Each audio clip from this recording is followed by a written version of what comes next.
I can't forget how my husband's parents just abandoned him in his final months. Info: please don't criticize his parents. They watched their child die and handled it in their own way. This post is truly just to unload my trauma. They are kind, good people, and we get along fine. I understand why they handled it the way they did, and it has never been an issue. This is solely about the memory of him being deeply hurt, which haunts me every time I see them. While I am healthy and can think clearly, this is the perspective of my husband, who did not understand why or thought about his parents grieving. Last year, my husband, in his mid 20s, was diagnosed with end stage brain cancer. To remove the tumor, he underwent two surgeries. The first was an emergency surgery, which felt like a heart attack for all of us.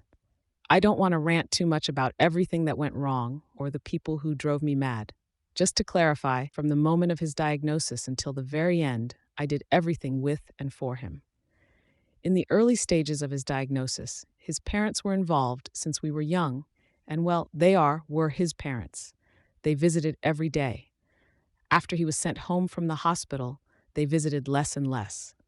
As I was his sole caregiver, he could barely move on his own due to the tumor destroying his balance, and his speech was distorted, although after the first week, I understood what he was saying.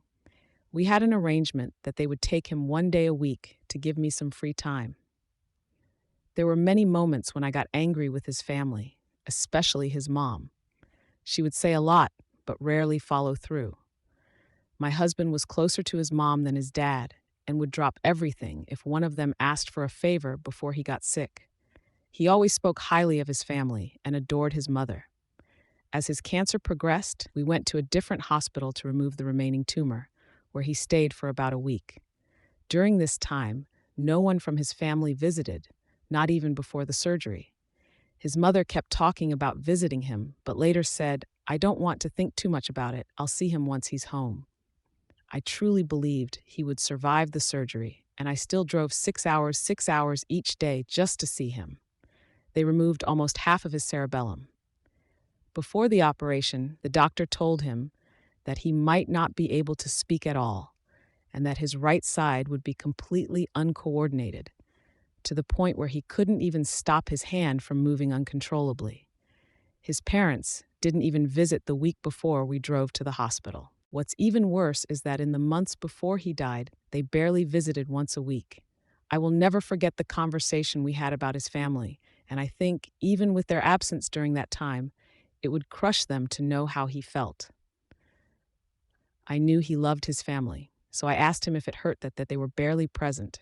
He said, "At least now I know what to expect from them." I have no idea why that sentence broke me as much as it did, but I will never forget how he cried while talking about them. I'm still in touch with his parents, and it's all right. I want to keep them in my life, as they are a part of him.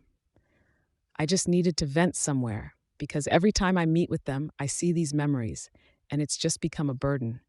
I will take his last feelings about them to the grave with me, because I know they were hurting too and are grieving. I just wish they had reacted differently and spent more time with him, especially since he seemed to thrive when his whole family was around. Just remembering how he felt makes me cry, and I don't think I can ever forgive them for hurting him like that. I just have to live with the memory, I guess.